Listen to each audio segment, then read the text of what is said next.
লীগ বাংলাদেশকে ধ্বংস করেছে, আওয়ামী লীগ বাংলাদেশকে দুর্নীতির আখড়ায় পরিণত করেছে, আওয়ামী লীগ বাংলাদেশের সামাজিক ন্যায় বিচারকে ধ্বংস করেছে, আওয়ামী লীগ বাংলাদেশের বিচার ব্যবস্থাকে ধ্বংস করেছে, আওয়ামী লীগ বিএনপি সহ বিভিন্ন বিরোধী দলের মানুষজনকে হত্যা গুমের মাধ্যমে হাজার হাজার ছাত্র জনতাকে হত্যা করেছে।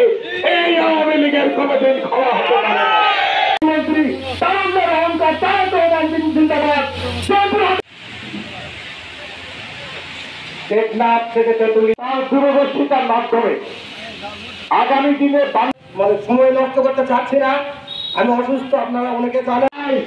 এই রাজনৈতিক দলের ভোট 10 থেকে তথ্য প্রযুক্তিবিদ তারেক রহমানের জেলখানায় গিয়েছে, মামলা হামলার শিকার হয়েছে।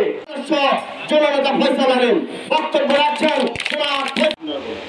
সবাই বলে সবাই মনে হয় তারা আব্দুল আলিম সাহেবকে ব্যক্তিগতভাবে ভালোবাসে। ও বলতেছে কার দিনাজপুরকে তোর বাপে তাই তো মুখ দিলু কার। একটি গুরুত্বপূর্ণ ইউনিয়ন। এই আমদা ইউনিয়নে